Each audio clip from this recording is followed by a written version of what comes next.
Terence Crawford needs to come to reality. And the reality is there is no bigger fight than you fighting Jaron Boots Ennis. Let's call it spade to spade, bro. You're not getting that Sayul fight, bro. You're not getting it. And I'm not going to sit here and just say he's not going to get it.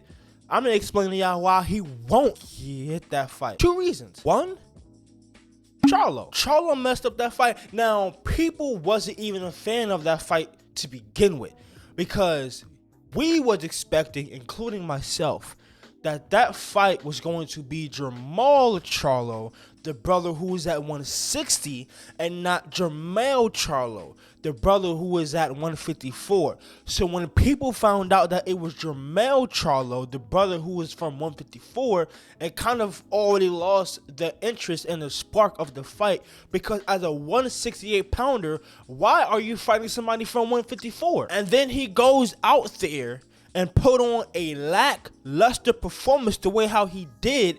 That killed any other interest. Now, I'm not saying that you're Jermell Charlo. We know you're better than him, but it is the perception of that fight. Why, as a 168 pounder, are you going all the way down to 147 to fight somebody, bro? It's the perception of the fight. Yes, you are the #1 pound for pound fighter in the world, but the perception of that fight is dumb. And then the second reason why you won't get that fight, because you messed it up. When you went out there and you put the beats on Errol Spence the way how you did, yeah, that fight was clipped.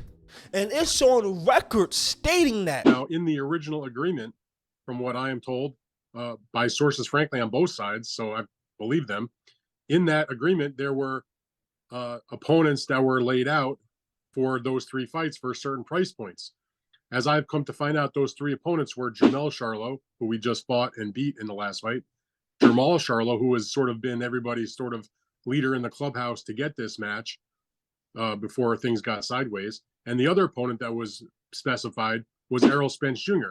But obviously Errol Spence Jr. is coming off of a very, very harsh loss against Crawford, and that was not a fight that I don't think anybody in good conscience could even remotely think about doing. Because that was his 3-fight deal. When he signed that 3-fight deal contract with the PBC, those was his 3 fights. Jermell, Jermall, Errol Spence. So he was already going into that fight expecting Spence to beat you. And when you came out and you beat Spence the way how you did, he wanted no parts of that. So those are the reasons why you won't get that fight. But let's be real, you shouldn't even want that fight. The best possible fight for Terence Crawford is Boots Ennis, not Tim Tszyu. If you're looking for a big fight, why would you go to 154 to fight Tim Tszyu when Tim Tszyu only have one belt, a WBO belt, when you can fight Boots Ennis for 4 belts, become 3-time undisputed champ, get your belt back that you got stripped of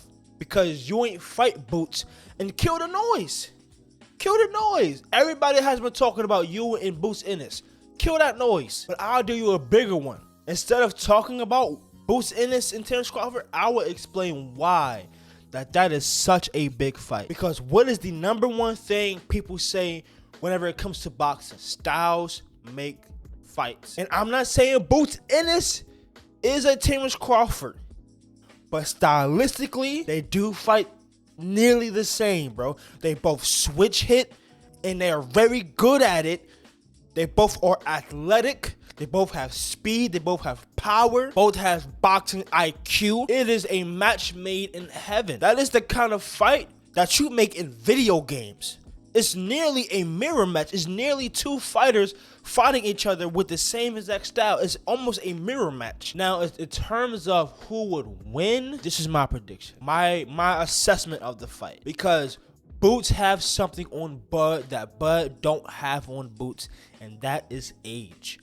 Terence Crawford, I believe, is 36 or 37, so he's up there in age. But the biggest factor that Terence Crawford has on Boots that Boots doesn't have is the experience. Bud has been there and done that. He fought a awkward style in Postal. He fought a slick boxer with quick feet, and Gamboa stopped him. Both of those dudes was undefeated by the way. He took both of their O's, right? He fought 2 Raging Bulls, and Shawn Porter and Errol Spence stopped them both. He fought a power puncher in Mean Machine. He fought a roughhousing fighter in Jeff Horn. So he's been there, he's done that. He's seen it all. It's not too much that Boots can show him that will knock Bud off of his square. I think that is what would be the difference in the fight, because Boots, he's still young in the game in terms of his experience. Yes, Boots have 30 fights, but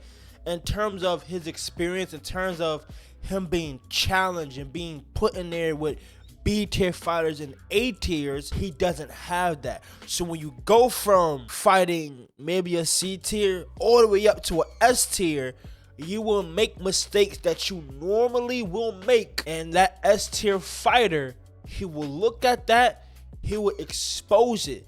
But see, the problem is you're fighting Terence Crawford.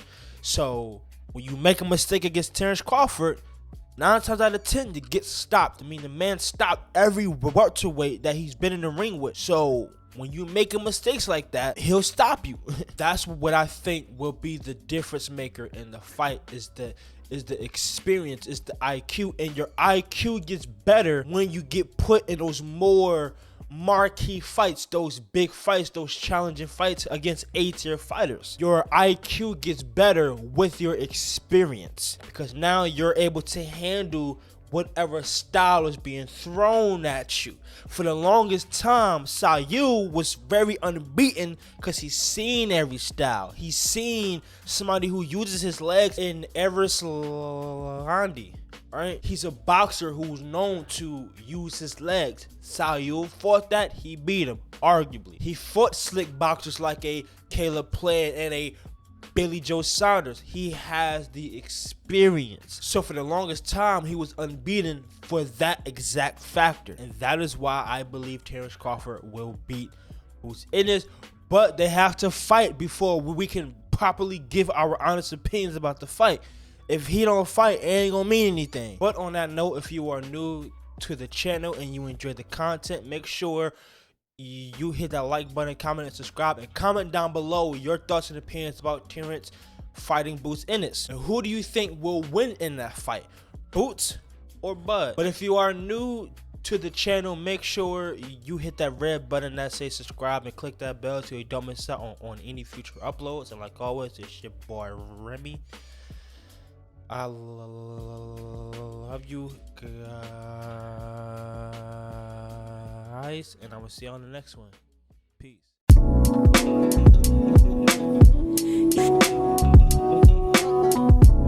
God, shine, it's your life.